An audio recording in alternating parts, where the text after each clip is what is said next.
여러분, 밥 먹고 바로 누우면 소 된다는 말 어릴 적부터 정말 많이 들으셨죠? 그래서 점심 먹고 나면 눈꺼풀이 청은망은 무거워도 억지로 참으면서 설거지를 하거나 산책을 나가십니다. 게으른 사람이 되고 싶지 않으니까요. 그런데 만약 제가 지금 이렇게 말씀드린다면 어떠세요? 특히 60, 10대 이상이신 분들 중에서 밥만 먹으면 머리가 멍하고 어지러우신 분들, 지금 당장 누우셔야 합니다. 왜냐하면 여러분이 억지로 버티고 서 있는 그 시간 동안 여러분의 뇌는 피가 부족해서 말 그대로 질식하고 있기 때문입니다. 안녕하세요. 저는 신경과 전문의 10년차 이수정입니다. 오늘 이 영상에서는 게으름이 아니라 생존을 위한 식후 20분 눕기 전략과 망가진 자율신경을 되살려서 뇌로 가는 혈류를 뻥 뚫어주는 기적의 자세 3가지를 여러분께 공개하려고 합니다.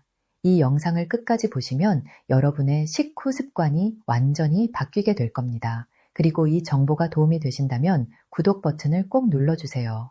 여러분 자신의 건강을 지키는 첫걸음이 될 겁니다. 자, 본격적으로 시작하기 전에 여러분께 꼭 말씀드리고 싶은 게 있습니다. 식사 후에 느끼는 그 졸리고 멍한 증상을 단순한 식곤증으로 넘기지 마세요. 이건 사실 뇌 빈혈의 신호입니다. 무슨 말이냐면 밥을 먹으면 우리 몸에서는 소화를 위해서 엄청난 양의 혈액이 위와 장으로 몰려갑니다. 생각해 보세요. 음식물을 소화시키고 영양분을 흡수하고 장을 움직이는 이 모든 과정에 얼마나 많은 에너지와 혈액이 필요하겠습니까? 젊을 때는 혈관이 튼튼하고 탄력이 있어서 뇌로 가는 피도 잘 유지됩니다. 하지만 나이가 들면 이 조절 능력이 점점 떨어집니다. 혈관이 딱딱해지고 혈압을 조절하는 신경도 예전 같지 않습니다. 그래서 식사 후에 위장으로 혈액이 몰리면 상대적으로 뇌로 가는 혈액의 양이 줄어들 수밖에 없습니다. 이 상태에서 만약 서 있거나 걸으면 어떻게 될까요? 심장은 중력을 거슬러서 뇌까지 피를 쏘아 올리느라 과부하가 걸립니다. 생각해 보세요. 뇌는 우리 몸에서 가장 높은 곳에 있습니다. 심장에서 출발한 혈액이 중력을 이겨내고 머리 꼭대기까지 올라가야 하는데 식사 후에는 이미 위장 쪽으로 혈액이 몰린 상태입니다. 결국 뇌는 혈류를 빼앗겨서 멍해지는 겁니다. 저는 지난 10년간 신경과에서 수많은 환자분들을 만났습니다. 그 중에서도 특히 기억에 남는 분이 계십니다.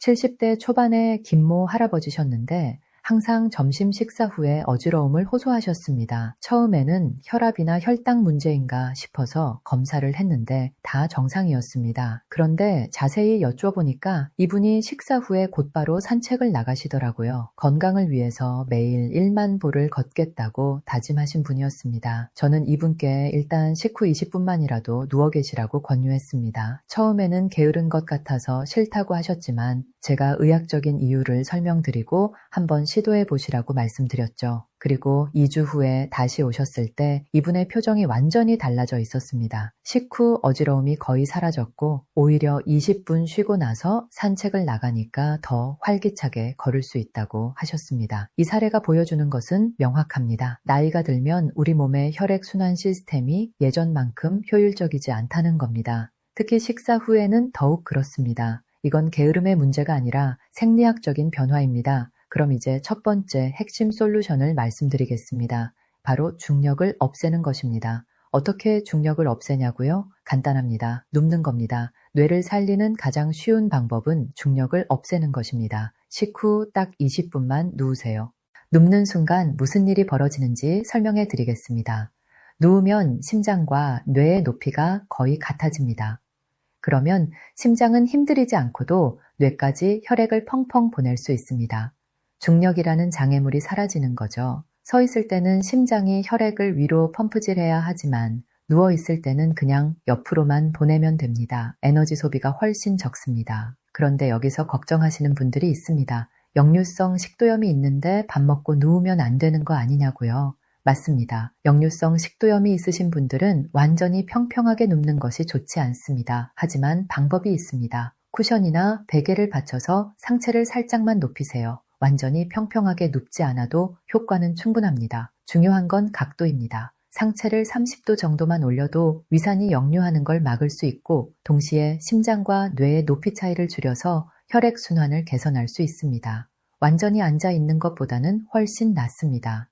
여기서 꼭 기억하셔야 할 것은 이건 게으름이 아니라는 겁니다. 소화되는 동안 뇌를 보호하는 의학적 처방입니다. 제가 처방 전에 약 이름을 쓰듯이 여러분께 처방하는 겁니다. 식후 20분 수평 휴식이요. 그리고 이 20분 동안 무엇을 하셔도 좋습니다. 눈을 감고 명상을 하셔도 되고 잔잔한 음악을 들으셔도 되고 가족과 편안하게 대화를 나누셔도 됩니다. 중요한 건 눕거나 반쯤 기대어 있는 자세를 유지하는 겁니다. 실제로 많은 연구들이 이것을 뒷받침합니다. 식후에 짧은 휴식을 취한 그룹이 바로 활동한 그룹보다 오후의 인지 기능과 집중력이 더 좋았다는 연구 결과들이 있습니다. 특히 고령자들에게는 이 효과가 더욱 두드러집니다. 자, 이제 두 번째 핵심 솔루션으로 넘어가겠습니다. 누워있을 때 팔은 어디에 두시나요? 많은 분들이 그냥 아무 생각 없이 옆구리에 팔을 붙이고 주무십니다. 하지만 이것보다 더 좋은 방법이 있습니다. 바로 가슴을 활짝 여는 자세입니다.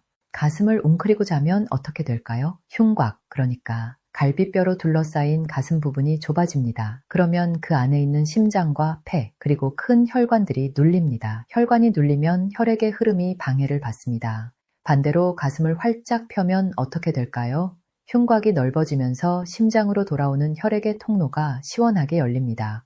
특히 정맥혈, 그러니까 온몸을 돌고 심장으로 돌아오는 피의 흐름이 좋아집니다. 심장으로 돌아오는 피가 많아져야 뇌로 보낼 피도 많아집니다. 너무 당연한 얘기죠? 그럼 어떻게 하는 게 좋을까요? 팔을 가슴이나 배 위에 편안하게 올리거나 가볍게 벌려서 흉곽을 넓혀주세요. 양팔을 살짝 벌리고 손바닥을 위로 향하게 하는 것도 좋은 방법입니다. 이렇게 하면 자연스럽게 어깨가 뒤로 가면서 가슴이 열립니다. 다만 주의하실 점이 있습니다. 팔을 머리 위로 쭉 뻗는 만세 자세는 피하세요. 이 자세는 어깨 관절에 부담을 줄 수 있고 오래 유지하면 팔이 저리거나 어깨가 아플 수 있습니다. 편안함이 최우선입니다. 저는 환자분들께 이렇게 설명합니다. 가슴을 여는 것은 심장이 숨 쉴 수 있는 공간을 만들어주는 것과 같다고요. 심장도 결국 근육입니다. 근육이 제대로 일하려면 충분한 공간이 필요합니다.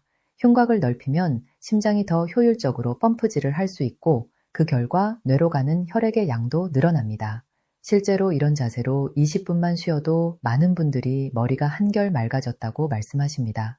특히 오전에 일을 많이 하셔서 지치신 분들 점심 먹고 나서 이렇게 20분만 쉬면 오후에 완전히 다른 사람이 됩니다. 여기까지가 식후 휴식 시간의 자세였고요. 이제 세 번째이자 마지막 핵심 솔루션을 말씀드리겠습니다. 바로 앉아있을 때의 자세입니다.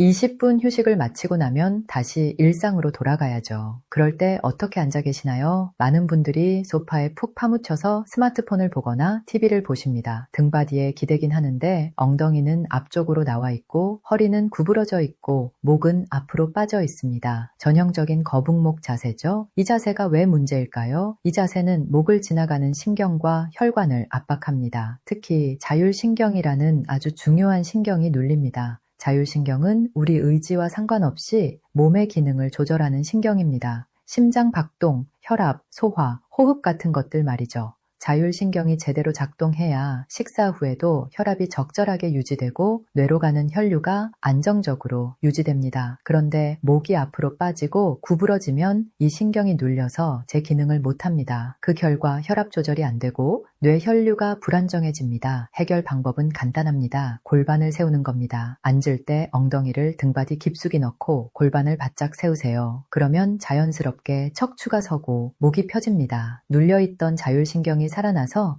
혈압과 혈류를 정상적으로 조절하기 시작합니다. 구체적으로 어떻게 하는지 설명해 드리겠습니다. 의자나 소파에 앉으실 때 먼저 엉덩이를 등받이에 바짝 붙이세요. 그 다음 아랫배에 살짝 힘을 주면서 골반을 앞으로 씁니다. 이때 허리에 자연스러운 곡선이 생기는 게 느껴지실 겁니다. 그 상태에서 가슴을 살짝 펴고 턱을 가볍게 당기면 됩니다. 처음에는 이 자세가 불편하게 느껴질 수 있습니다. 왜냐하면 평소에 구부정하게 앉는데 익숙해져 있기 때문입니다. 하지만 며칠만 의식적으로 연습하시면 금방 익숙해집니다. 그리고 이 자세가 얼마나 편한지, 얼마나 머리가 맑아지는지 느끼실 겁니다.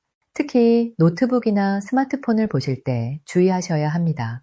화면을 보려고 고개를 숙이면 목이 앞으로 빠집니다. 이렇게 되면 아무리 골반을 세워도 소용이 없습니다. 화면의 높이를 눈높이에 맞추세요. 노트북이라면 받침대를 사용하시고 스마트폰은 손을 들어 올려서 보세요. 제가 진료실에서 환자분들께 이 자세를 알려드리면 많은 분들이 놀라워 하십니다. 단순히 앉는 자세만 바꿨을 뿐인데 머리가 한결 가벼워진다고요. 어떤 분은 몇 년간 고생했던 오후 두통이 사라졌다고 하셨습니다. 왜 이런 일이 일어날까요? 골반을 세우고 목을 바르게 하면 목뼈 사이로 지나가는 혈관과 신경이 제대로 된 공간을 확보합니다. 특히 뇌로 혈액을 공급하는 척추동맥이라는 중요한 혈관이 있는데 목이 구부러지면 이 혈관이 꺾이거나 눌립니다. 골반을 세우고 목을 펴면 이 혈관이 시원하게 열립니다. 그리고 자율신경도 마찬가지입니다. 목뼈 주변에는 교감신경과 부교감신경이 지나갑니다. 이 신경들이 혈압과 심박수를 조절하는데 목이 구부러지면 신경 전달이 방해받습니다. 골반을 세우면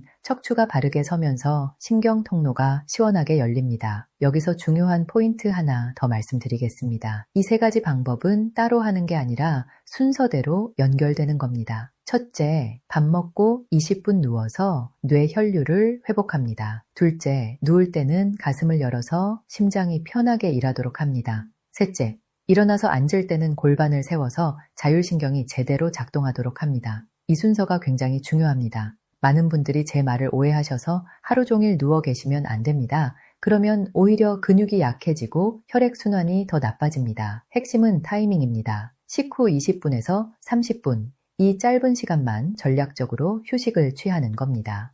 그리고 이 시간이 지나서 머리가 맑아지면 그때 일어나서 활동하십시오. 가벼운 산책을 나가셔도 좋고 집안일을 하셔도 좋고 책을 읽으셔도 좋습니다. 중요한 건 뇌가 충분한 혈액을 공급받은 상태에서 활동하는 겁니다. 저는 이것을 2단계 전략이라고 부릅니다. 1단계는 회복, 2단계는 활동입니다. 식후 바로 활동하면 뇌가 혈액 부족 상태에서 일하느라 비효율적입니다. 하지만 20분만 회복 시간을 주면 그 다음부터는 훨씬 더 효율적으로 활동할 수 있습니다. 실제로 많은 나라에서 낮잠이나 식후 휴식 문화가 있습니다. 스페인의 시에스타, 지중해 지역의 오후 휴식 시간 같은 것들이죠. 이게 단순히 게으른 문화가 아닙니다. 더운 날씨에 식후 활동을 피하는 생존 전략이었던 겁니다. 그리고 그들이 그렇게 오래 건강하게 사는 데에는 이런 휴식 문화가 한몫을 합니다. 우리나라도 예전에는 점심 먹고 잠깐 쉬는 문화가 있었습니다. 하지만 언제부턴가 부지런함을 강조하면서 이런 문화가 사라졌습니다.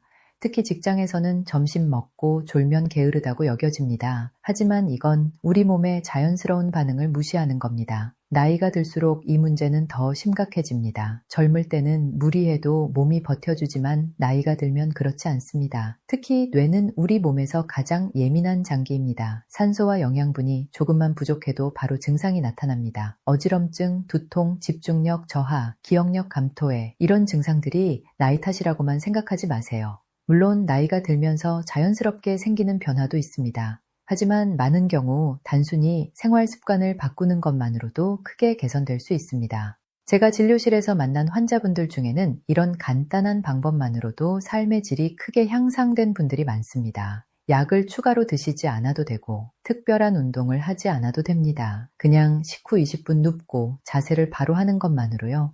물론 모든 사람에게 똑같이 적용되는 건 아닙니다. 개인마다 건강 상태가 다르고 필요한 휴식 시간도 다를 수 있습니다. 어떤 분은 15분이면 충분하고 어떤 분은 30분이 필요할 수 있습니다. 중요한 건 내 몸의 신호를 듣는 겁니다. 머리가 맑아지고 몸이 가벼워지는 게 느껴지면 그때가 일어날 타이밍입니다. 반대로 아직도 머리가 무겁고 어지럽다면 조금 더 쉬세요. 내 몸이 가장 정확한 신호를 보냅니다. 그리고 이 방법들은 식사 후뿐만 아니라 평소에도 도움이 됩니다. 하루 중간중간 피곤할 때마다 10분이라도 눕거나 기대어서 쉬세요. 장시간 앉아 계실 때는 자주 골반을 세우고 목을 펴는 걸 의식하세요. 이런 작은 습관들이 모여서 뇌 건강을 지킵니다. 특히 고혈압이나 당뇨병 같은 만성 질환이 있으신 분들은 더욱 주의하셔야 합니다. 이런 질환들은 혈관 건강을 해칩니다. 혈관이 약해지면 뇌로 가는 혈류가 더욱 불안정해집니다. 그래서 식후 휴식이 더욱 중요합니다. 약을 드시는 것도 중요하지만 생활 습관도 함께 관리해야 합니다. 약만으로는 부족합니다. 특히 식후 혈압이 떨어지는 식후 저혈압이라는 증상이 있으신 분들은 반드시 식후 휴식을 취하셔야 합니다. 식후 저혈압은 노인들에게 흔한 증상입니다. 밥을 먹으면 혈압이 떨어져서 어지럽고 쓰러질 것 같은 느낌이 듭니다. 심한 경우 실제로 쓰러지기도 합니다. 이럴 때 가장 좋은 대처법이 바로 눕는 겁니다. 누우면 혈압이 안정되고 뇌 혈류가 회복됩니다. 여기서 한 가지 더 팁을 드리자면 식사할 때 물을 충분히 드세요. 탈수 상태면 혈액량이 줄어들어서 뇌 혈류가 더욱 감소합니다. 하지만 과식은 피하세요. 너무 많이 먹으면 소화에 더 많은 혈액이 필요해서 뇌로 가는 혈액이 더 줄어듭니다. 적당한 양을 천천히 드시고 물을 함께 드시고 식후에는 20분 휴식을 취하세요. 이게 최고의 식사 루틴입니다. 그리고 가족들에게도 이 사실을 알려주세요. 특히 부모님이나 조부모님이 밥 먹고 눕는다고 잔소리하지 마세요. 오히려 편하게 쉬시라고 격려해 드리세요. 이게 뇌 건강을 지키는 가장 확실한 방법입니다. 요양원이나 병원에서도 이런 원리를 적용합니다. 식사 후에는 환자분들을 침대에 눕히거나 의자에 기대게 합니다. 갑자기 일어서서 걷다가 넘어지는 사고를 예방하기 위해서입니다. 의료 현장에서는 이미 상식인 내용입니다. 마지막으로 한 가지 더 강조하고 싶은 게 있습니다. 이 방법들은 예방입니다. 지금 당장 증상이 없어도 미리 실천하시면 앞으로 생길 수 있는 문제를 막을 수 있습니다. 뇌 건강은 한번 나빠지면 회복하기 어렵습니다. 그래서 미리 지키는 게 중요합니다. 치매나 뇌졸중 같은 심각한 뇌질환도 결국 작은 문제에서 시작됩니다. 만성적인 뇌 혈류 부족, 반복되는 어지럼증, 계속되는 두통 이런 것들이 쌓이고 쌓여서 큰 병이 됩니다. 하지만 오늘 말씀드린 방법들을 실천하시면 이런 위험을 크게 줄일 수 있습니다. 나이 들어서 밥 먹고 눕는 건 죄가 아닙니다. 게으름도 아닙니다. 이건 내 몸에 떨어진 기능을 보완하고 소중한 뇌를 지키기 위한 가장 똑똑한 전략입니다. 오늘부터 눈치 보지 마시고 식사 후에는 당당하게 뇌를 위한 휴식을 취하십시오. 정리하자면 첫째, 식후 20분은 누워서 중력의 영향을 최소화하고 뇌 혈류를 회복시킵니다. 둘째, 누울 때는 가슴을 열어서 심장이 효율적으로 일할 수 있도록 합니다. 셋째, 앉아있을 때는 골반을 세워서 자율신경과 혈관이 눌리지 않도록 합니다. 이 세 가지만 기억하시고 실천하시면 됩니다. 어렵지 않습니다. 특별한 장비도 필요 없고 돈도 들지 않습니다. 그냥 의식적으로 자세를 바꾸고 식후 20분을 뇌를 위해 투자하는 겁니다. 이 20분의 투자가 오후 내내 맑은 정신을 유지하게 해줍니다. 어지럽지 않고 두통 없이 집중력 있게 생활할 수 있게 해줍니다. 결과적으로는 삶의 질이 크게 향상됩니다. 제가 환자분들께 이 방법을 알려드린 후 가장 많이 듣는 말이 있습니다. 왜 진작 이걸 몰랐을까? 이렇게 간단한 방법이 이렇게 큰 차이를 만들 줄 몰랐다는 말씀입니다. 여러분도 분명히 그 차이를 느끼실 겁니다. 다만 한 가지 꼭 말씀드리고 싶은 건 이 방법들은 교육 목적으로 말씀드리는 겁니다. 만약 심한 어지럼증이나 두통, 의식소실 같은 증상이 있으시다면 반드시 전문의와 상담하셔야 합니다. 이런 증상들은 더 심각한 문제의 신호일 수 있습니다. 또한 기저질환이 있으신 분들은 주치의와 상의하신 후에 이 방법들을 적용하시기 바랍니다. 예를 들어 신부전이 있으신 분들은 누워있는 게 오히려 불편할 수 있습니다. 개인의 건강 상태에 따라 적절하게 조정해야 합니다. 하지만 대부분의 건강한 고령자분들에게는 오늘 말씀드린 방법들이 안전하고 효과적입니다. 부작용도 거의 없고 누구나 쉽게 실천할 수 있습니다. 오늘 이 영상이 여러분의 뇌 건강에 조금이라도 도움이 되었다면 정말 기쁠 것 같습니다. 구독과 좋아요를 눌러주시면 더 많은 분들에게 이 정보가 전달될 수 있습니다. 그리고 밥 먹고 조는 부모님이나 조부모님이 계시다면 이 영상을 꼭 공유해주세요. 댓글로 여러분의 경험도 나눠주시면 감사하겠습니다. 식후 휴식을 실천해 보시고 어떤 변화가 있었는지 알려주세요. 다른 분들에게도 큰 도움이 될 겁니다. 마지막으로 다시 한번 강조하지만 여러분은 여러분 건강의 주인입니다. 나이가 들었다고 포기하지 마세요. 작은 습관의 변화가 큰 차이를 만듭니다. 오늘부터 식후 20분 여러분의 뇌를 위해 투자하세요. 그리고 이건 단순히 뇌 건강만의 문제가 아닙니다. 뇌가 건강해야 기분도 좋고 활력도 생기고 사람들과의 관계도 좋아집니다. 결국 행복한 노년을 위한 투자입니다. 지금 이 순간부터 실천하세요. 오늘 저녁 식사 후 20분만 편하게 누워보세요. 가슴을 활짝 펴고 편안하게 호흡하면서요. 그리고 일어나서 앉을 때는 골반을 세우고 목을 펴세요. 이 작은 변화가 여러분의 삶을 바꿀 겁니다. 건강한 뇌는 건강한 삶의 시작입니다. 여러분 모두 오래오래 맑은 정신으로 행복한 노년을 보내시길 진심으로 바랍니다. 다음 영상에서 또 만나 뵙겠습니다. 감사합니다.